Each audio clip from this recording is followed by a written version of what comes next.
Bonjour les internets, nous sommes le 14 avril et il fait très beau.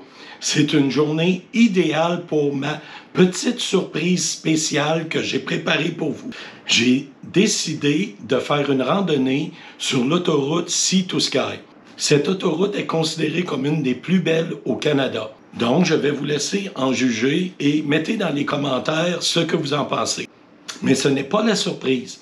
La surprise, c'est que je veux vous présenter Monica, la belle italienne.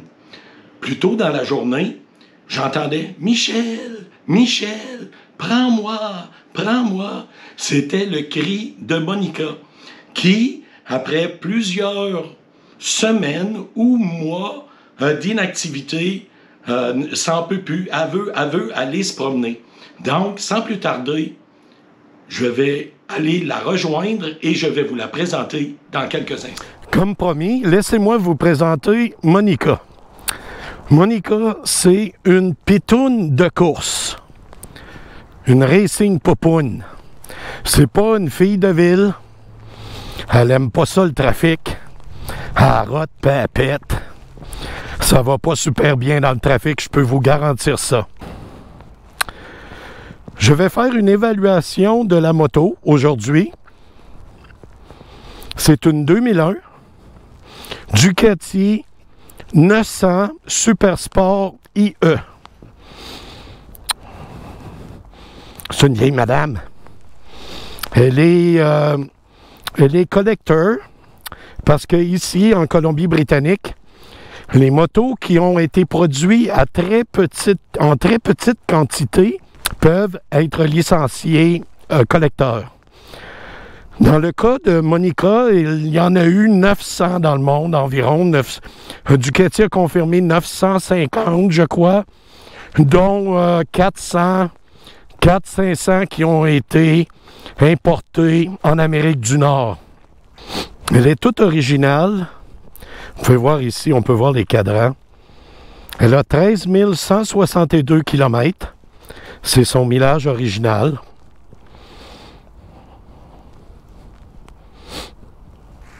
Ce sont les pipes originales.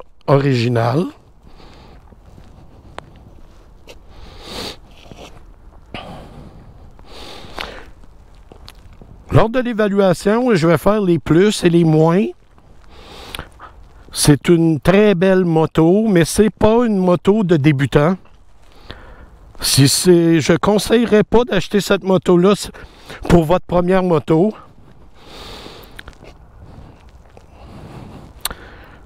Quoi de mieux de commencer par la partir et écouter, puis peut-être parler un petit peu de certains aspects de cette moto-là. Évidemment, c'est une moto 2001, même pour l'époque. C'était une moto qui n'était pas avancée, très avancée technologiquement. Donc, il n'y a pas d'ABS, il n'y a pas de anti-wheelie, il n'y a pas de cruise control, de poignée chauffante, de n'importe quelle sorte de technologie qu'on a sur les motos modernes. C'est une moto qui est très de base, mais c'est aussi ce qui fait qu'elle est très, très plaisante à conduire. C'est une moto qui est refroidie à l'air.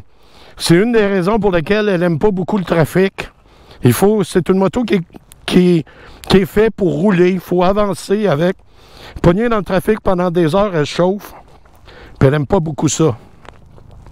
Donc, on va la partir. On va voir un petit peu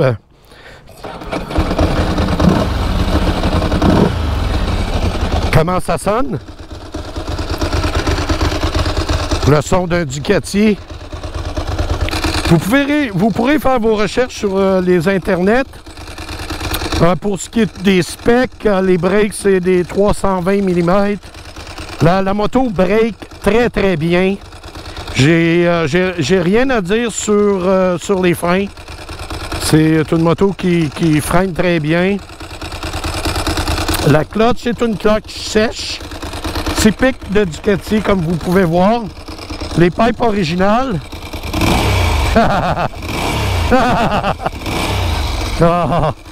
C'est tellement un beau son.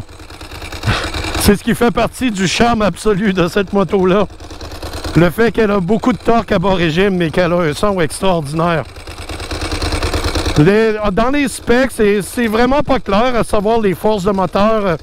À certaines places, on parle de 69, 70 forces de moteur. Une autre place, on parle de 80. Mais j'ai conduit plusieurs motos dans ma vie. Puis, je dois dire que c'est probablement plus autour de 80 qu'autour de 65. Un des sites officiels que j'ai vu me parlait d'environ 60 forces de torque sur la roue arrière à 6500 tours. C'est pas mal ça, je vous dirais.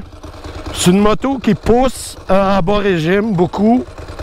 Bon, je vais m'en aller jusqu'à l'autoroute. Puis, on va recommencer, puis je vais vous expliquer un petit peu les plus et les moins d'être le propriétaire d'un Ducati 900 Super Sport 2001 IE. IE, c'est pour électronique injection. Le moteur est à injection, mais il est comme vous pouvez voir, il n'y a pas de radiateur. Il est refroidi à l'air. Pas d'ABS non plus, d'ailleurs. Donc, un petit peu plus tard. Nous y voilà. Nous sommes sur l'autoroute Sea to Sky. C'est l'autoroute qui part de Vancouver et qui se rend en passant par Squamish, Whistler, Pemberton, Lillooet, et vous pouvez vous rendre là, par la suite, là, rejoindre Kamloops, puis aller dans l'intérieur. Mais si vous voulez partir de Vancouver et aller à Whistler, c'est l'autoroute qu'il faut prendre.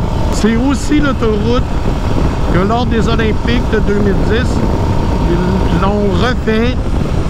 Pour la plus grande partie de l'autoroute maintenant est à 2 voies, mais ça reste tout de même une très belle autoroute avec des vues extraordinaires. Ce que vous allez voir là, dans les minutes qui vont suivre.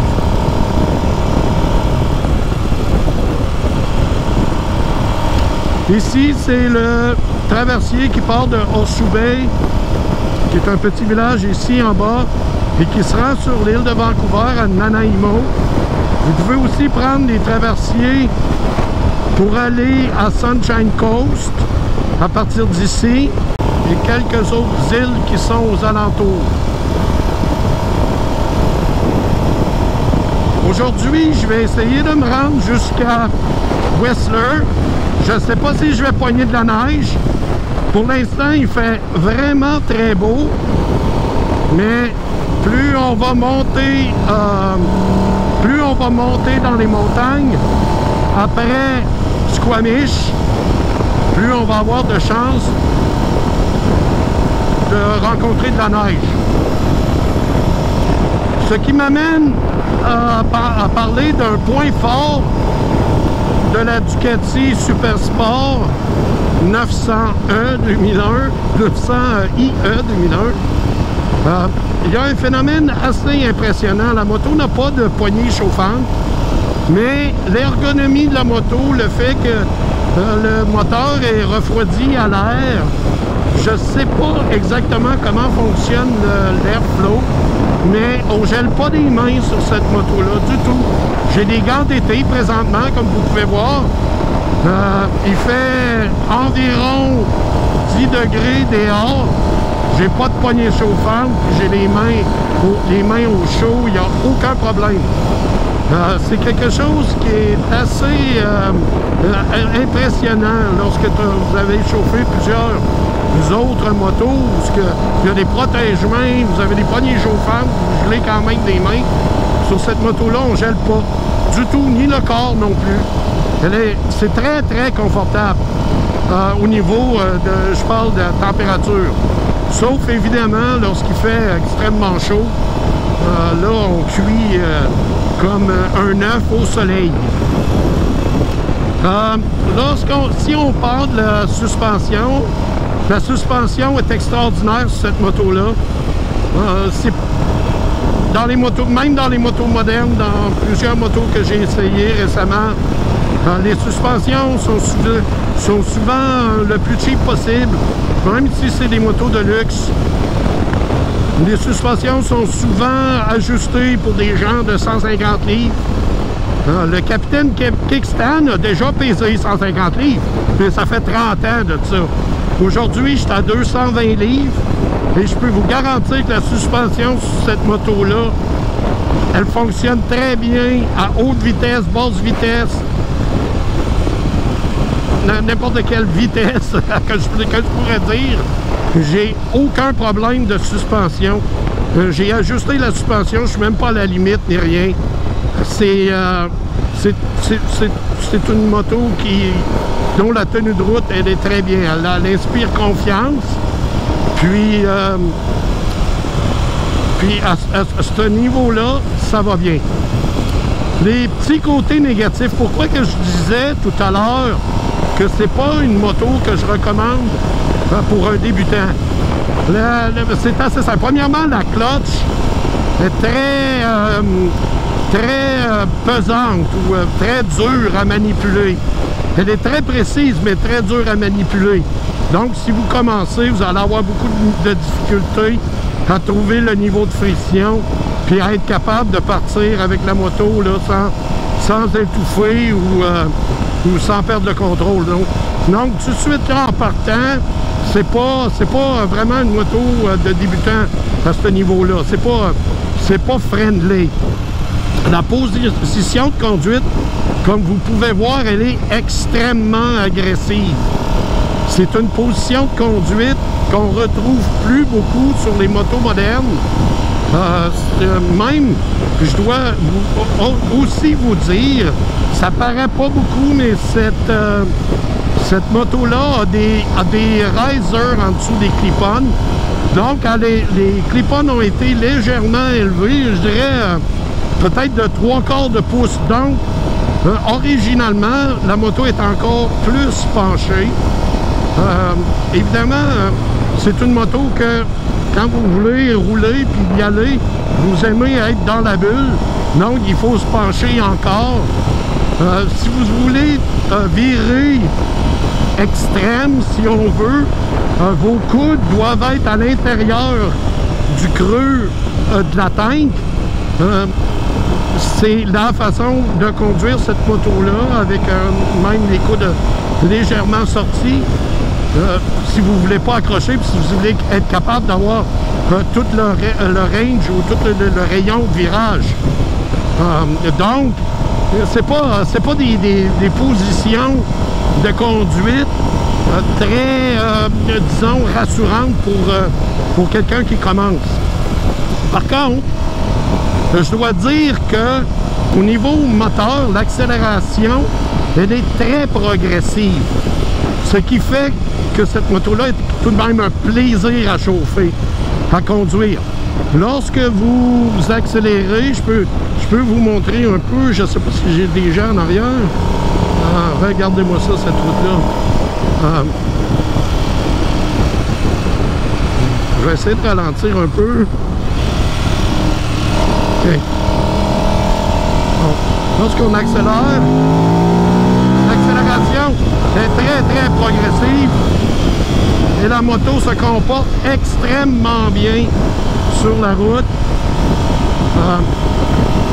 Je ne veux quand même pas rouler trop vite ici parce qu'à ce temps-ci de l'année, il y a beaucoup de surveillance policière.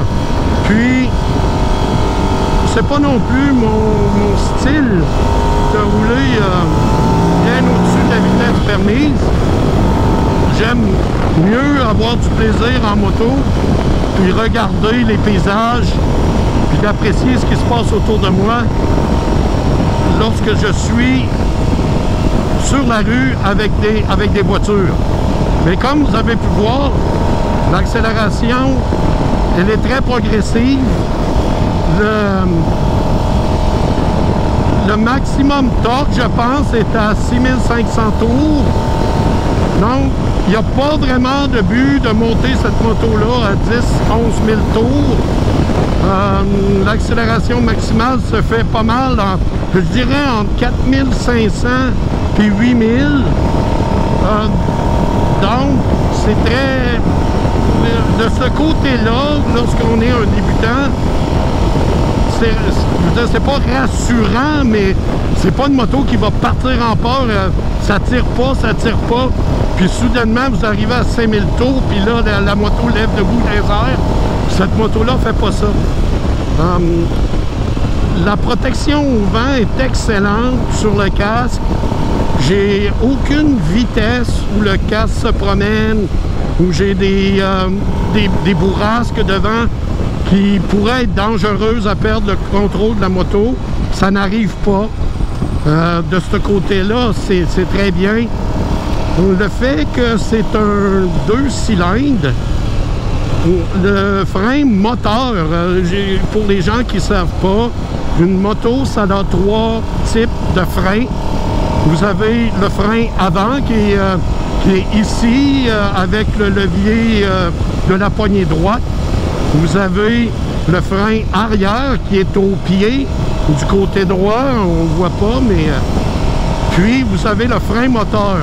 Le frein moteur, c'est lorsqu'on lâche les gaz puis que la moto ralentit. Vous voyez, présentement, je ne brique pas, nul du tout. C'est seulement le frein moteur qui me ralentit. Dans le cas de cette moto-là, il y a beaucoup de freins moteurs, ce qui fait que lorsque vous ralentissez en virage, avant un virage, c'est-à-dire jamais en virage, mais lorsque vous ralentissez avant un virage, le frein moteur fait une grande partie du travail, ce qui facilite beaucoup la conduite de la moto et ça aussi aide à ne pas plonger d'en avant. Malgré que la suspension avant est excellente, le fait qu'il y a un bon frein moteur lorsqu'on lâche les gaz et qu'on appuie le frein en avant, la moto n'est pas portée à plonger. C'est un des avantages, une des qualités de cette moto-là qui m'impressionne le plus. La position de conduite, elle est extrêmement agressive, mais bizarrement, elle est très confortable. Parce que les repose-pieds sont très hauts. Ça vous donne une force, je ne sais pas comment expliquer ça, mais ça l'enlève, le fait que vos pieds sont quand même hauts, ça l'enlève la pression sur les poignets. Donc, c'est quand même assez facile d'avoir aucune pression sur les poignets. La pression de vent qu'on a sur le thorax est aussi très confortable. Donc, lorsqu'on roule à 100-120 km/h, on flotte quasiment sur la moto. C'est quelque chose que j'ai jamais vécu avec une autre moto.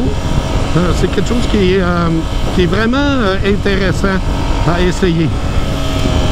Maintenant, un autre petit point que je dirais, un point négatif. Bon, c'est un vieux Ducati, pas si vieux, mais quand même, 2001, c'est une moto de 22 ans. C'est une moto qui coûte extrêmement cher à entretenir. Même si on veut faire l'entretien soi-même, ce que je recommande pour certaines choses comme changer l'huile ou essayer les kits des freins avant, arrière, sont des choses que ça vaut la peine d'apprendre à faire soi-même. Regardez-moi ça, ce décor-là. C'est le Sea to Sky. Wow! Caution, 2 km. Les valves, c'est assez dispendieux. La chaîne de timing doit être changée à tous les 2 ans. Les changements d'huile et les ajustements de valves. Les ajustements de valves, il me semble que c'est aux 9000 km. Changement d'huile aux 4000 km. On passe beaucoup de temps aussi là-dessus. Les breaks, c'est pas si pire, comme je dis, à cause du frein moteur. Ça aide beaucoup à préserver les breaks si on conduit de façon assez raisonnable. Regardez-moi ça. C'est dommage que je sois directement en arrière de quelques voitures. Les miroirs sont excellents. On voit très bien en arrière. Il y a une légère vibration dans les miroirs, mais pas suffisamment pour nuire à la vision. On voit très bien, ils sont très bien positionnés. Puis, c'est des miroirs qui sont attachés au fairing, comme vous pouvez voir. Habituellement, des miroirs attachés au fairing, on voit absolument rien. Ce fairing-là est renforcé avec une braquette qui fait que le fairing ne vibre pas tellement. Puis les miroirs sont montés sur des bushings, ce qui fait qu'on voit quand même assez bien en arrière. Au niveau de la technologie, comme je disais, il n'y a rien. Si on regarde le dash, vous voyez, il n'y a pas grand-chose. Il y a un RPM. Vous avez la vitesse, le kilométrage, un petit lecteur du voyage qui se remet à zéro à chaque fois. Moi, je le mets à zéro à chaque fois que je tank pour me donner une idée de combien de gaz environ qu'il me reste. Regardez-moi ça. Hein? C'est-tu le paradis? C'est-tu l'environnement idéal pour la belle Monica? Ici, on peut vous montrer un petit peu. Je vais vous montrer un petit peu l'accélération. Mais je vais quand même ralentir rapidement parce que habituellement, c'est le spot à police de l'autre bord de cette curve-ci. Mais vous pouvez voir que c'est une moto qui pousse. Puis, plus tu lui en demandes, plus elle en veut. Ce qui fait une moto qui est quand même très plaisante à conduire. Regardez-moi ça, les montagnes avec les snow caps. C'est vraiment un environnement majestueux.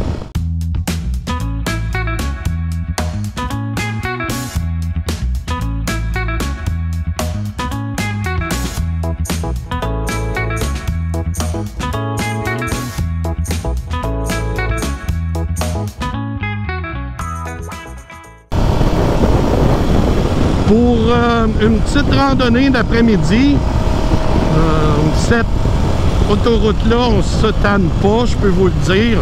Je l'ai faite des dizaines de fois, si ce n'est pas des centaines de fois. Et à chaque fois, je suis toujours « Wow, comme c'est beau! » Puis, en moto, c'est le bonus sur le Sunday. Pour en finir avec la revue de la Ducati, la transmission, c'est comme pas dans le moment, ça rentre sans aucun problème.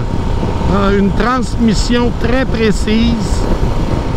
Évidemment, c'est un Ducati, le neutre est pas facile à trouver au départ lorsqu'on commence à conduire cette moto-là, mais je dois dire qu'on s'habitue quand même assez rapidement.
regardez-moi ça, cette autoroute-là. C'est difficile de se plaindre.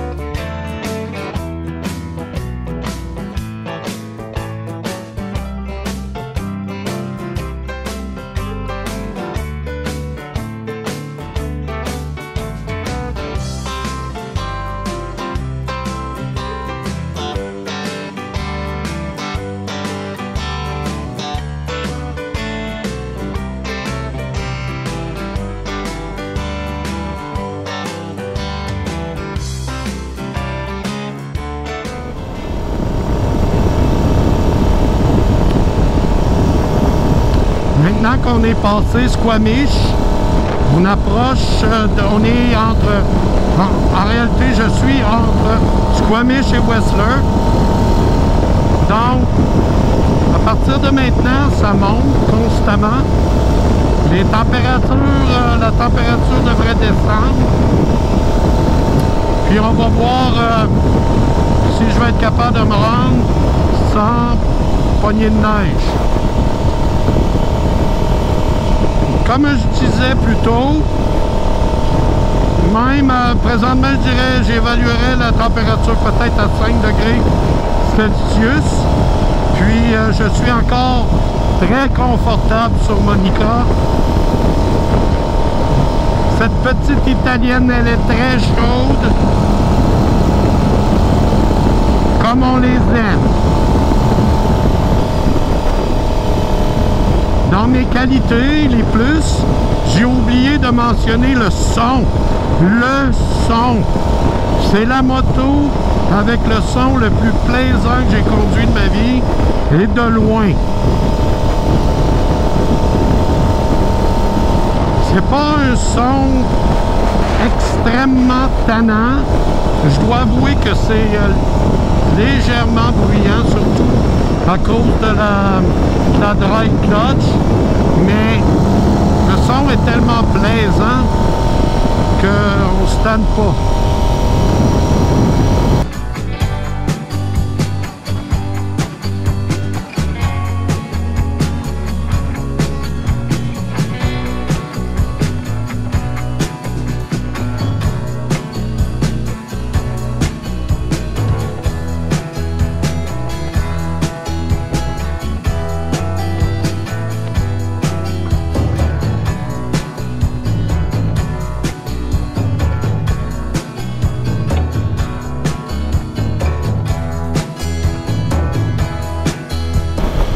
On arrive à Whistler.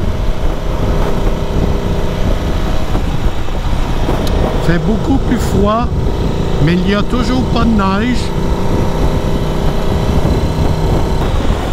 Monica est chaude, mais ça commence à être froid pour le petit Pee-wee.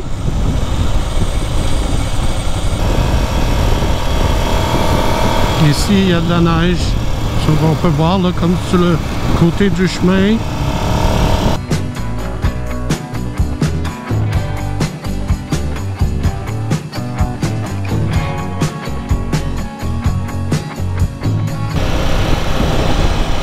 Le village de Whistler est une attraction touristique importante. Le centre de ski Whistler, le centre de ski Blackcomb. Maintenant, c'est aussi populaire en été qu'en hiver.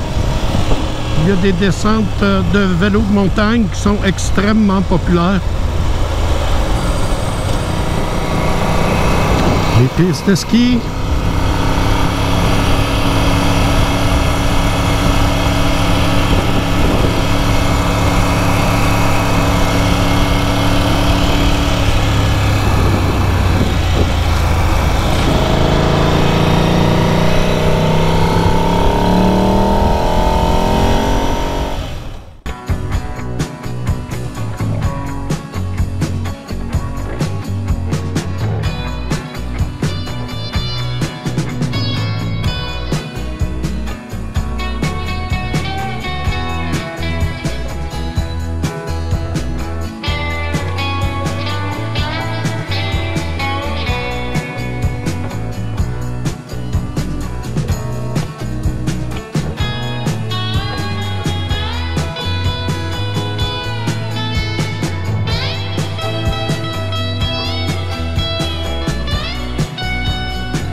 Bonjour, j'espère que vous avez aimé l'évaluation que j'ai faite de ma Ducati Super Sport 2001. Le chemin Sea to Sky, le village de Whistler et Blackcomb. Si vous avez aimé mon vidéo, s'il vous plaît, donnez-moi un thumbs up et je vais vous dire à la prochaine. Bon, c'est le temps de mettre fin à cette vidéo-là. Il va falloir que je me retourne à la maison avant qu'il fasse noir. J'aime pas beaucoup conduire. J'aime pas beaucoup conduire des motos lorsqu'il fait noir. Donc j'essaie de revenir avant qu'il fasse noir. À la prochaine! Sur le chemin du retour, j'ai décidé de parler un petit peu plus de la moto. Des points positifs additionnels que j'ai pas parlé plus tôt. Au niveau du poids, c'est une moto qui pèse 400 livres, 417 livres je crois, pour être très précis. C'est une moto très légère, très agile. Bon, je pense que ça fait 10 minutes que je parle tout seul. En réalité, je parle toujours tout seul lorsque je fais des vidéos du Captain Kickstand. Mais ce que je veux dire, c'est que la GoPro, je ne crois pas qu'elle a allumé. Donc, je me répète, tout seul, pour la deuxième fois, premier signe de folie. Est-ce qu'il me reste encore des batteries là-dedans?